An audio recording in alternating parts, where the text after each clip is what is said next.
Hello and welcome to Newsblitz. I'm Grace Ike. Before we continue, do remember the coronavirus is a deadly disease. Wash your hands regularly with soap for at least 20 seconds, or you can use a hand sanitizer. Also, do not forget to wear face masks when outside and maintain physical distancing. A tanker laden with premium motor spirits exploded on Friday at the Upper Iweka junction of Onitsha, Anambra State. Many shops and buildings around the scene were feared burnt as a result of the fire from the explosion of the tanker that had broken down along the busy Onitsha-Owerri road in front of the relief market. The fire, which started at 8:30 a.m., caused a long standstill of vehicles in and out of Onitsha. Fire service both from Anambra and Delta states have arrived at the scene to put out the fire amid water shortage.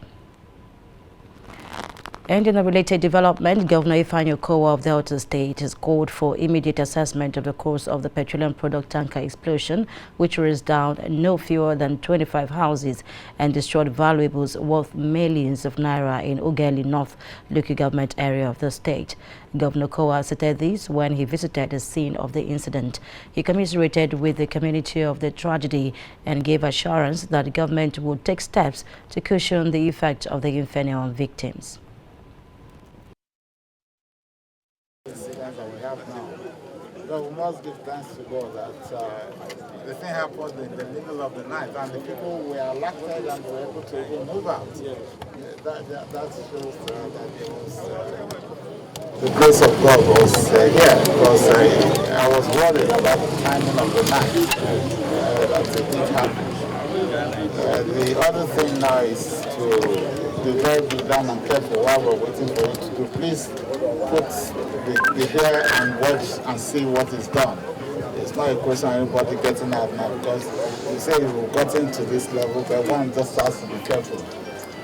It's especially concerning the one with gas. It's something you're very careful about. Anything leaks out from there, once the gas leaks out, it just leaks out continuously. It's not like petrol. It's not like diesel at all. So we still have to stay very cautious and open our eyes, because the fire from gas is not something anyone wants to pray for at all. It was back there before. And with fear now, nobody will when it started, the person who had it could not come closer to the fire. He ran away. There was no need calling Warri, because when we got the information this morning, because one of the challenges, if you move Warri out, Warri is a volatile place. We record a minimum of 2-3 fires in 2-3 days in Warri. So moving Warri out is another problem. But when we got the information this morning, the DFO here informed me that the situation was under control. So there was no need calling another truck. Meanwhile, the Senate is giving the management of the Nigeria Liquefied Natural Gas Limited 1 week ultimatum to appear before its Committee on Ethics, Privileges and Public Petitions or face the consequences for failing to do so. The summons was issued by President of the Senate, Ahmed Lawan, when the chamber considered a report by the Ethics Committee on the refusal by NLNG to pay compensation for lands acquired from 73 host communities in Rivers State. Senate correspondent Atinuke has this and other stories from the Senate. The report was against the backdrop of a petition received from one Mr. Eyinna Onegbo on behalf of the host communities located in Obiafu, Soku, Toboni, respectively. It was brought to the floor by Chairman Senate Committee on Ethics, Privileges and Public Petition, Senator Ayo Akinyelure. From Chief Eyinna Onegbo KSC against the Nigerian Liquefied Natural Gas Limited NLNG for refusing to pay compensation for acquiring their land and loss of use of the affected land to pipeline rights of way to the community. In the 8th Assembly, I recalled this issue was also considered. What I saw at that time is still what is playing itself now. The extent to which the LNG is not giving cooperation to this committee. And I think this explains perhaps some of the questions you have just asked.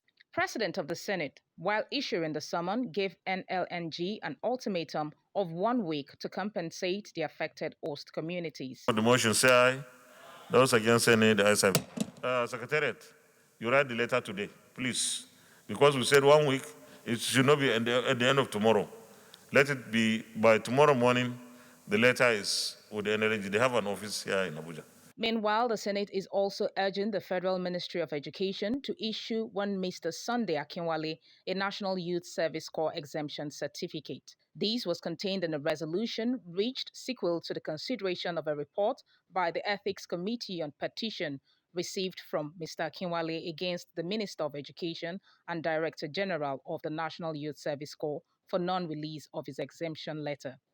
From the National Assembly, Atinuke Nuke, Silverbird News 24.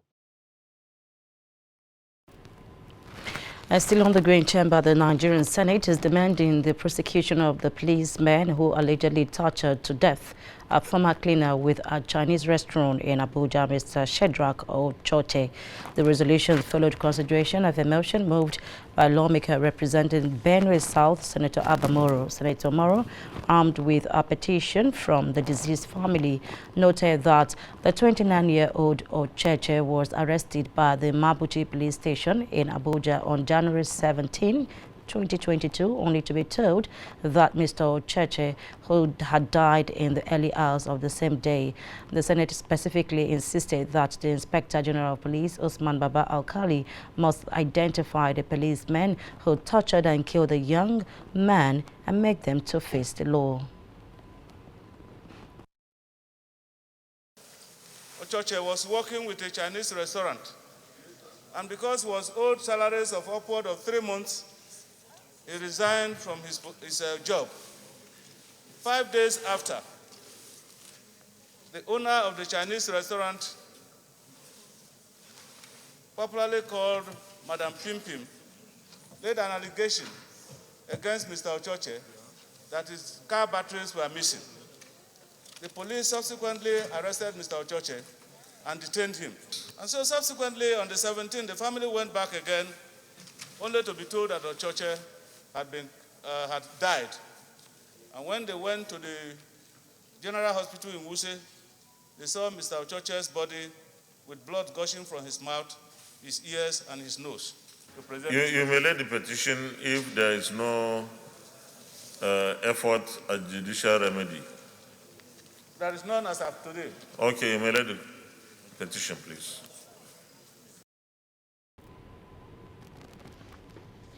Moving on, President Muhammadu Buhari has apologized to Zamfara residents over his inability to meet up with his scheduled visit to the state. The president was expected to fly into Zamfara from Sokoto State, where he commissioned Boa's new cement plant. He was expected to in Zamfara on a condolence visit. However, his Zamfara schedule was cancelled as a result of bad weather conditions.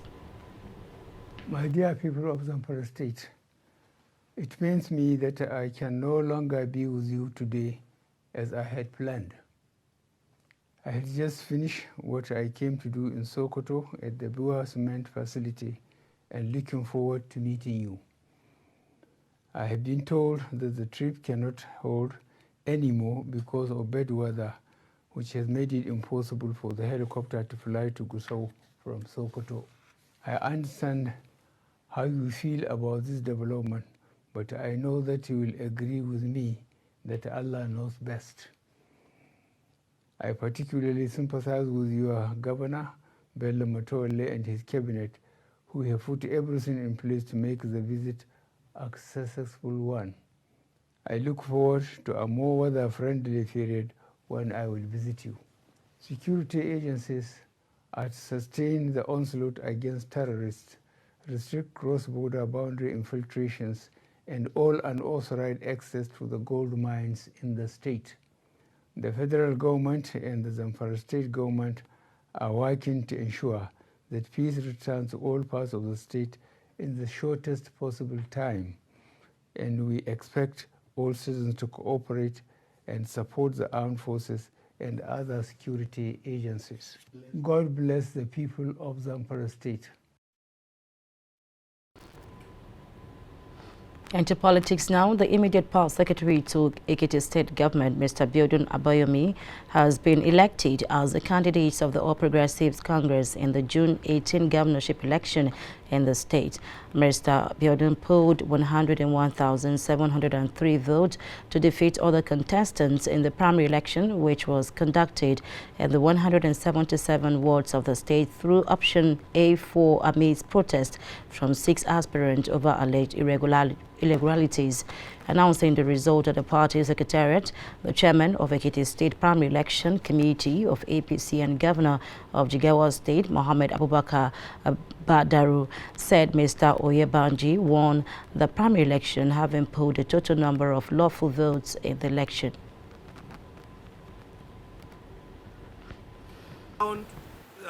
The 225% spread in more than 1/3 of the local governments in the state and 2/3 of the local government in the state. And having satisfied all the conditions therein, is declared winner. Oyebanji Abiodun declared winner. We have checked. I hereby promise my fellow aspirants that together we will work towards a great and a bright future for our people. Without a doubt, the undertaking ahead of us must be a collective one, and we need everybody. I therefore humbly ask for your support as we begin the task of campaign for the Saturday, June 18, 2022 general election. On all issues relating to the guideline of these primaries have been discussed and have been agreed by them. We have the video where I asked if they are all satisfied with the process, and they all agreed. So distributing materials at whatever time, as long as it reaches the wards at the right time, I think does not violate the conduct of this primary. In the meantime, the Shagowoni campaign organization has rejected the result of the People's Democratic Party governorship primary election held in Ado-Ekiti, Ekiti State. A statement signed by Yemi Rokodari, the Director General of the organization in Ado-Ekiti, alleged that members of the organization were disenfranchised by the process. Governor Emmanuel Odom of Akwa Ibom, who presided over the election, had declared BC Kolawole, an anointed candidate over former Governor Ayodele Fayoshe, as the winner of the election, having polled 671 votes to beat Mr. Oni, his closest rival, who scored 330 votes. Mr. Arokodare alleged that the delegates register was mutilated and many delegates' names were missing from the register. The Nigerian youth must make up a significant majority of the country's population, and as such, all policy priorities must ensure that the young people can dream big. The Speaker of the House of Representatives, Femi Gbajabiamila, made this known on Thursday while declaring open a public hearing on a bill for an act to establish the National Youth Development Commission in Abuja. Gathered at a one-day public hearing are stakeholders from different sectors of the economy with one aim in mind: to sample opinions and fashion a piece of legislation aimed at creating and promoting coordination of youth development in Nigeria and other related matters. Speaker of the House of Representatives, Femi Gbajabiamila, said access to quality education and training to develop skills are required in the modern society. I'm not sure how many pages this bill is, but by the time this is done, I'm sure there will be even expand to take care of areas that have not been that have not otherwise been taken care of by the committee and by the House. I've always said that governance is about everybody. Necessary for us to get the input of the formulators of policies and implementers of policies as of now, as it concerns what we are seeking to do. But this time around, we are confident. And with the teeming young people who are out there supporting this process, it will come to reality. The Minister of Youth and Sport Development, who was represented by the permanent secretary, is however worried with the duplication of functions in the bill. Observed that the proposed bill, if passed into law, as presently formulated, would automatically take away the functions and responsibilities of at least 3 departments in the ministry. Other stakeholders, to include Action Aid Nigeria, is throwing their weight behind the bill. They say time is of the essence for more youth inclusion, as the proposed bill will offer a new policy direction for the growth and development of Nigeria's teeming young population. There's still a huge gap in catering to the needs of the teeming population of the youth in Nigeria. The NYSC, for example, applies limitedly to youth from the tertiary institutions. A bill of this nature, if it is passed and assented to by the President, would bring to be a commission that would be focused on youth development, that would close the gap in terms of gender disparity between young people, would tackle the issues of insecurity, and to a very great extent help mobilize resources, which the ministry cannot do now. It is hoped that decisions and recommendations taken will be such that will improve the living standard of the youth, as the House looks forward to receiving the final report of the bill. From the National... You're watching Newsblitz. More stories after this break. Do stay with us.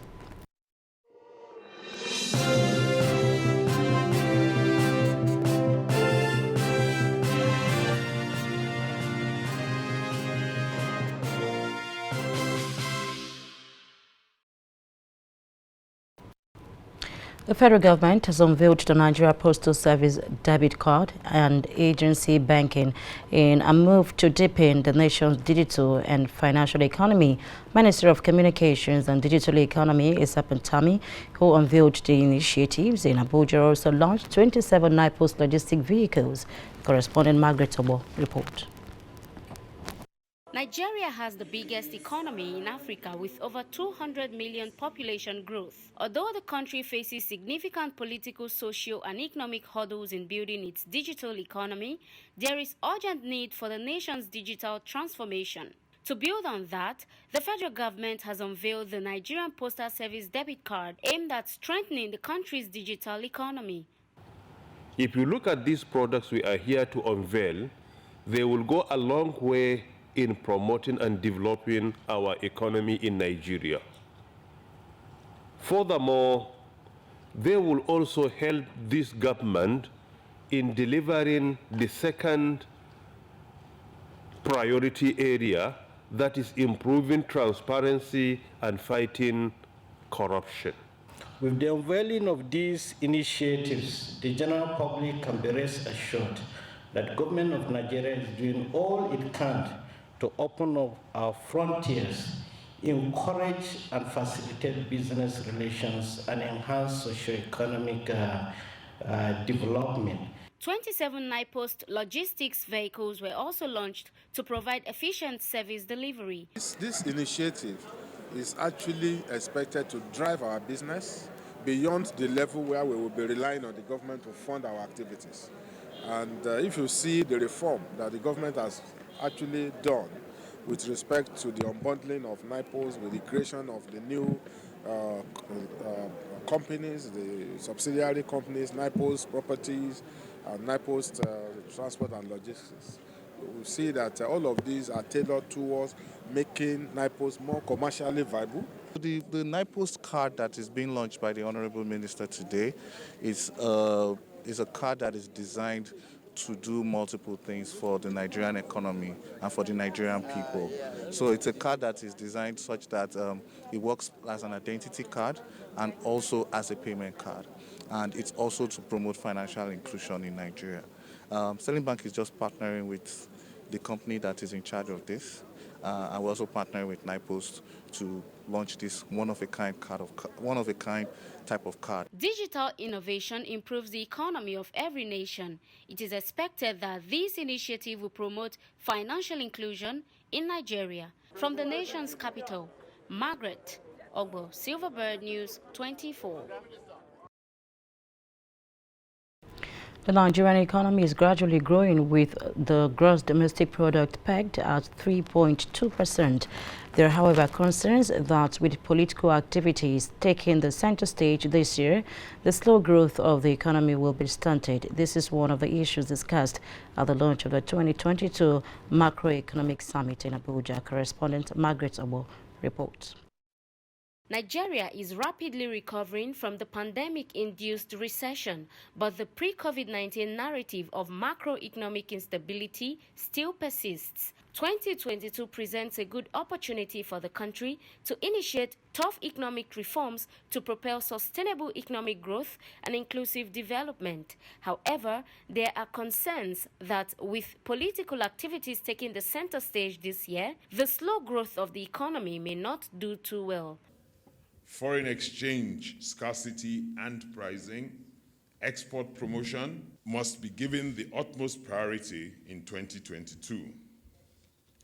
These issues, if properly dealt with, have immense capacity to propel economic growth, enable employment, reduce poverty, and start us on a new path to sustained development. To pursue economic growth, the reasoning is that government must address the challenge of inflation and naira devaluation. Now, what are we saying in agri? A lot of money is being pumped to agri. We commend whatever has been done with Akaboroa. But if we are pumping all those money and we are still food insecure, not by our own rating here, but our international rating, and price of food is still going as high as it's going, it means that we can sit down and look at it and ask ourselves, what are we missing? I am here. I know I've been involved in one or two passages of some of the government borrowing plan for a financial, of some financial years. And I know that, I won't say that we don't have any option to borrow, but there is need for us to borrow, and borrow for good causes alone. The 2022 Macroeconomic Summit is themed The Last Mile, Reforms Towards Significant Improvement in National Economic Outcome. From the nation's capital, Margaret Ogbo, Silverbird News 24. You're still watching Newsblitz. Foreign stories are next after this break. Do stay with us.